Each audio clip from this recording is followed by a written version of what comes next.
طاہر کلام ہمارے گاؤں سے تقریباً 11 کلومیٹر دور ہے۔ وہاں میرا ایک دوست مختار احمد رہتا ہے۔ ہم 5 دوست تھے، میں یعنی سید احسن شاہ بخاری، نوید، عامر، نواز اور مختار احمد۔ ہم نہم کلاس کے طالب علم ہیں۔ وہ گرم ترین دوپہر تھی۔ مختار احمد کی ضد پر ہم بابا طاہر کی سالانہ عرس پر آئے ہوئے تھے۔ ان کے بارے میں ایک حکایت ہے کہ یہاں ایک ہندو راجا غوڈی تھا۔ وہ بہت ہی ظالم جابر تھا۔ دوسروں کو اذیت دے کر لطف اندوز ہونا اس کا من پسند مشغلہ تھا۔ بابا طاہر نے اسے ظلم و ستم سے باز رکھنا چاہا، لیکن وہ نہ مانا۔ آخرکار بابا طاہر کی دعا یا بد دعا پر اس پر قہر الہی نازل ہوا۔ اس کا وسیع رقبے پر پھیلا ہوا باغ جنگل میں تبدیل ہو گیا۔ ان درختوں کے پتے نہیں ہوتے، صرف کانٹے نما شاخیں تھیں، اور دیگر ایسے ہی درخت اب بھی موجود ہیں۔ اس کی بستی زمین میں دھس گئی تھی۔ وہاں اب بھی ایک ٹیلہ ہے۔ اس ٹیلے کے بارے میں کئی باتیں مشہور ہیں کہ یہ آسیب زدہ ہے، یہاں ایک بہت بڑا ناگ رہتا ہے، وغیرہ وغیرہ۔ یار ہم گھر جاتے وقت ٹیلہ بھی دیکھیں گے، نوید نے فرمائش کی۔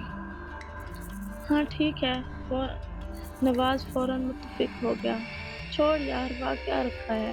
عامر نے اختلاف کیا۔ چلے چلیں گے یار، ہم نے تو وقت ہی گزارنا ہے، بلکہ ابھی چلتے ہیں۔ کبڈی شروع ہونے میں ابھی تو کافی ٹائم ہے۔ میری بات پر سبھی تیار ہو گئے۔ ہم نے آلو گوبھی کے سموسے اور آلو چنے کی چاٹ خریدی اور ٹیلے کی جانب چل دیے۔ ہم فصلوں کے بیچ بنی پگڈنڈی پر چلتے جلد ہی ٹیلے پر پہنچ گئے۔ اف، سوا نیزے پر سورج ہے، گرمی کتنی ہے! کیا ملا ہے یہاں آ کر؟ عامر رومال سے پسینہ پونچھتے ہوئے بولا۔ کتنا اچھا لگ رہا ہے نا؟ یہ نوید ٹیلے پر چلتے ہوئے بولا۔ کیا اچھا لگ رہا ہے؟ یہ جلتا بھنتا ٹیلہ، سر جھکائے کھڑے درخت، دم سادھی فصلیں، یا آگ برساتا سورج؟ عامر جل بھن کر بولا۔ اس کی سڑی بھوسی منظر کشی پر سبھی ہنس دیے۔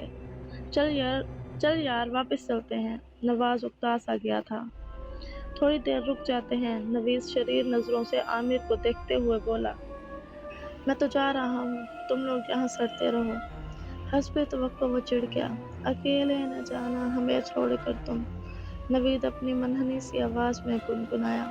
ابے تیرا گانا سن کر آتا ہوا بھی بھاگ جائے گا، مختار ہنسا۔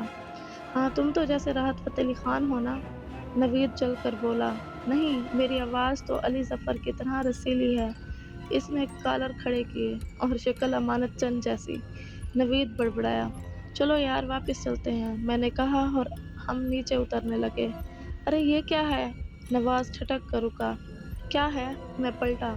مٹی کی سطح پر کوئی نوکیلی چیز ابھری ہوئی تھی۔ مختار چاقو دینا، اس نے میلے سے ہی چاقو لیا تھا۔ رہنے دے یار، پتہ نہیں کیا چیز ہے، نواز تشویش سے بولا۔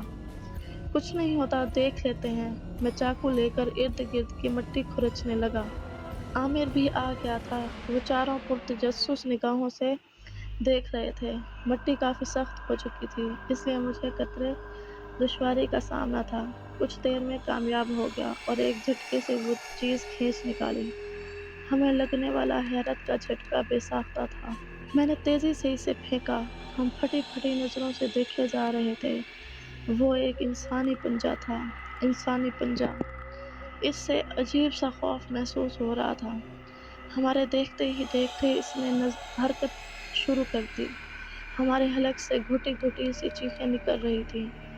اس کی انگلیاں سخت مٹی کی سطح پر یوں حرکت کر رہی تھیں گویا کوئی دھن پر خاص ردھم میں طبلہ بجا رہا ہو۔ ہم نے ایک دوسرے کو اشارے کیے اور بھاگ گئے۔ کون سا میلہ اور کہاں کا میلہ؟ ہم سیدھے اپنے اپنے گھر گئے تھے۔ اگلی صبح ناشتے سے فارغ ہو کر میں نے بیگ اٹھایا اور بائیک نکالی۔ رات خواب میں میں نے اسی پنجے کو دیکھا تھا۔ تم لوگوں نے مجھے نکال کر اچھا نہیں کیا، تمہیں اس کی کڑی سزا ملے گی۔ اس سے چنگاریاں پھوٹ رہی تھیں۔ میں وقتی طور پر خوف زدہ ہوا تھا، پھر خواب سمجھ کر صحن سے جھٹک دیا۔ اپنے چھوٹے بھائیوں کو ان کے اسکول میں چھوڑا اور اپنے اسکول پہنچ گیا۔ فری پیریڈ میں اپنے دوستوں کو خواب سنایا۔ مجھے بالکل یہی خواب آیا ہے، وہ چاروں یک زبان ہو کر بولے۔ کون سا خواب؟ علی شیر نے پوچھا۔ یہ ہمارا کلاس فیلو تھا۔ مختار نے اسے ٹال دیا۔ میں سوچوں کے سمندر میں غوطہ زن تھا۔ ہم پانچوں کو ایک ہی خواب کا آنا بے معنی نہیں تھا۔ گھر آ کر بھی میں اسی بارے میں سوچتا رہا۔ رات کو میں سو رہا تھا کہ اچانک آنکھ کھل گئی، میری نظریں چھت پر گئیں اور میں چونک گیا۔ وہ پنجہ منڈیر پر انگلیوں کے بل چل رہا تھا۔ وہ جہاں انگلیاں رکھتا وہاں سے ننھی منھی چنگاریاں پھوٹ رہی تھیں۔ میں دم سادھے پڑا رہا۔ وہ شیطانی پنجہ کتنی ہی دیر چھت کے کنارے پر چہل قدمی کرتا رہا، پھر جست لگا کر نیچے اتر آیا، اور اس کا رخ میری جانب ہی تھا۔ میرے لبوں سے آیت الکرسی نکلنے لگی۔ اس نے رخ بدلا اور دروازے کے نیچے سے گزر کر باہر نکل گیا۔ میرا دل ابھی تک تیز رفتاری سے دھڑک رہا تھا۔ اسکول جا کر معلوم پڑا کہ میرے دوستوں کے ساتھ بھی ایسا ہوا تھا۔ اگلے 2 دن تک وہ یہی حرکتیں کرتا رہا۔ سنڈے کو میرے دوست بھی آئے اور ہم نے سارا واقعہ میرے ابو سید قطب عالم شاہ کو سنایا۔ انہوں نے ہمیں ڈانٹا کہ ہم نے پنجہ کیوں نکالا اور ہمیں تعویذ دیے، یہ گلے میں پہن لو۔ اس کے بعد ہم تو پرسکون ہو گئے، مگر شیطانی پنجے نے شیطانیت دکھانی شروع کر دی۔ لوگوں کے جانور پراسرار انداز میں قتل ہونے لگے۔ کچھ عرصے بعد انسان بھی غائب ہونے لگے۔ ایک دن نواز بھی غائب ہو گیا۔ اس کا تعویذ اس کے کمرے میں کیل سے لٹکا ہوا تھا۔ شاید وہ نہا کر پہننا بھول گیا تھا۔ ہم نے اسے ڈھونڈنے کی بہت کوشش کی، مگر اس کا کوئی سراغ نہ ملا۔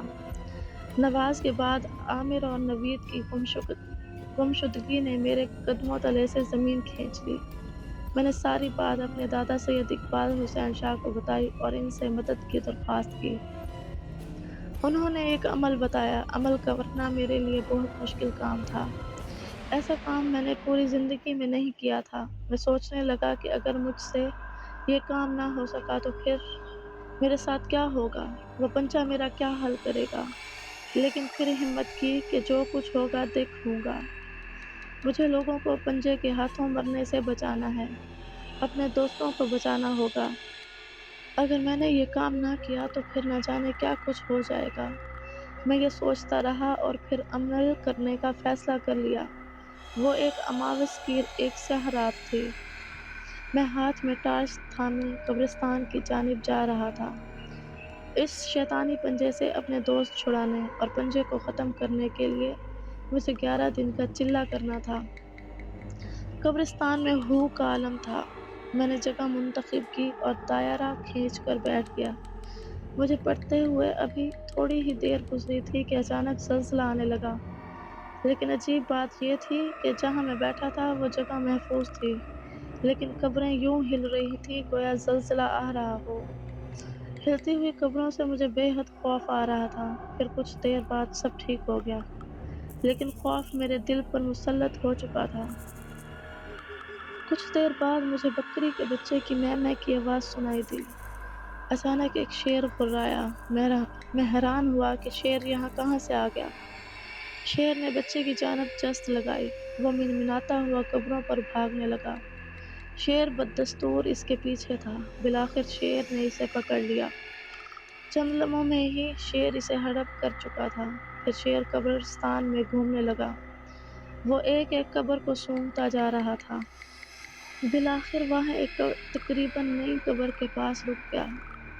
پھر میں نے ایک خوفناک منظر دیکھا۔ شیر نے اپنے گلے پنجے سے قبر کھودی اور مردہ نکال کر کھانے لگا۔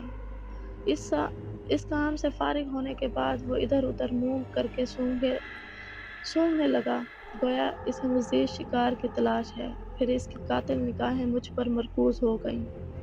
وہ دم کو دائیں بائیں حرکت دیتا میری جانب بڑھنے لگا۔ اس کی نگاہیں مجھ پر جمی ہوئی تھیں اور حلق سے ہلکی ہلکی سی گھرراہٹ مسلسل نکل رہی تھی۔ وہ مجھ سے چند فٹ کے فاصلے پر آ کر رک گیا۔ اس کی دم تیزی سے حرکت کر رہی تھی۔ وہ مجھے خوفناک نظروں سے گھور رہا تھا۔ پھر اس نے اگلے پنجے اٹھائے اور جست لگا دی۔ میں نے زور سے آنکھیں بھیج لیں۔ چند لمحوں بعد آنکھیں کھولیں تو وہاں کچھ بھی نہ تھا۔ باقی رات بخیریت گزر گئی۔ میں ہر روز ہی چلہ کرنے قبرستان جانے لگا تھا اور ہر روز ہی مجھے بہت خوفناک مناظر دیکھنے کو مل رہے تھے، لیکن میں ڈر خوف کے باوجود بھی چلہ کرنے میں مصروف رہتا، کیونکہ میں اس پنجے کی کہانی کو جاننا چاہتا تھا۔ آج چاند کی 7 تاریخ تھی۔ چاند کی مدھم روشنی قبرستان پر چھائی ہوئی تھی۔ ہلکی ہوا درختوں کے پتوں میں سرسرا رہی تھی۔ درختوں پر بسیرا کے پرندے بھی خوف سے دبکے پڑے تھے۔ آج میرے عمل کی آخری رات تھی اور گزرنے والی وہ رات خوف کے پنجے میں گھری تھی۔ میرا خوف بے سبب نہیں ہوتا تھا۔ ہر رات ہی لرزا دینے والے واقعات پیش آتے رہتے تھے، اور آج کی رات تو ویسے بھی کافی بھاری پڑنے والی تھی۔ میں نے اپنی مخصوص جگہ دائرہ لگایا اور عمل شروع کر دیا۔ اچانک ایک قبر میں گہرا شگاف پڑا تھا، پھر اس میں سے ایک ہاتھ باہر نکلا، پھر آہستہ آہستہ کفن پوش۔ میری خوف سے بری حالت تھی۔ کفن پوش نے ادھر ادھر دیکھا تو ساری قبریں پھٹنے لگیں۔ سارے مردے ایک دائرے کی صورت میں کفن پوش کے گرد جمع ہو گئے۔ یہ ہر روز آ کر ہمارا خون غارت کرتا ہے۔ اس نے میری جانب اشارہ کیا۔ ہمارے لیے کیا حکم ہے؟ مردے یک زبان ہو کر بولے، تمہیں اسے یہاں سے بھگانا ہوگا۔ اس کی آواز میں وحشی درندے کی سی گھرراہٹ تھی۔ اے لڑکے، چلا جا یہاں سے۔ وہ میری جانب متوجہ ہو گئے۔ میرا دل پسلیاں توڑ کر باہر آنے کو تیار تھا۔ اے سنا نہیں تو نے؟ چل بھاگ یہاں سے ورنہ پچھتائے گا۔ میں اونچی آواز میں عمل پڑھنے لگا۔ وہ اپنی اپنی بے نور آنکھوں سے مجھے گھورتے میری جانب بڑھنے لگے۔ وہ لمحہ بلمحہ میرے قریب آتے جا رہے تھے۔ میری آنکھوں میں دہشت رقم ہو گئی، لیکن دائرے کے قریب آتے ہی انہیں آگ لگ گئی۔ کچھ دیر بعد ہوائیں سرسرانے لگیں۔ دھیرے دھیرے ہواؤں نے طوفان کا روپ دھار لیا تھا۔ ہوائیں چنگھاڑ رہی تھیں اور درخت کی شاخیں کرب کے عالم میں سر پٹک رہی تھیں۔ پھر بارش ہونے لگی، لیکن یہ بارش خون کی تھی، لیکن دائرے سے باہر تھی۔ کچھ دیر بعد اس خون میں انسانی اعضاء اور ہڈیاں تیرنے لگیں۔ اتنا خوفناک منظر میں نے آج تک نہیں دیکھا تھا۔ میں عالم دہشت میں لرزاں پھٹی پھٹی سی آنکھوں سے یہ سب دیکھ رہا تھا۔ میں نے پلکیں جھپکیں تو سب غائب ہو گیا۔ میں نے اللہ اللہ کر کے یہ رات گزاری۔ اذان سحر سے کچھ دیر پہلے جو ہی میرا عمل مکمل ہوا، شیطانی پنجہ آ گیا۔ معلوم ہوا کہ وہ ایک شیطان جادوگر کا پنجہ تھا جو ایک چلے میں مصروف تھا۔ جب شدید ترین زلزلے سے وہ بستی زمین میں دھس گئی۔ اس کا ڈھانچہ بعد میں کوئی اور جادوگر لے گیا تھا، لیکن اس کا چلہ ناکام ہو گیا اور جادوگر سمیت ڈھانچے کو بھی آگ نے پکڑ لیا۔ یہ ایک پنجہ وہیں رہ گیا تھا۔ شاید یہ ڈھانچے سے علیحدہ ہو گیا تھا اور اس جادوگر کے لیے کرامت نہیں تھا، جبھی اس نے اسے ڈھونڈ کر لے جانے کی کوشش نہیں کی تھی۔ قصہ مختصر، میں نے وہ عمل 11 مرتبہ پڑھ کر شیطانی پنجے پر پھونکا تو وہ جل کر راکھ ہو گیا۔ نواز، عامر اور نوید خود بخود ہی گھر آ گئے تھے، لیکن انہیں یہ یاد نہیں کہ وہ کس جگہ قید رہے تھے۔ ہم نے ٹیلے پر جانے سے توبہ کر لی اور اب ہماری زندگی پرسکون ہے۔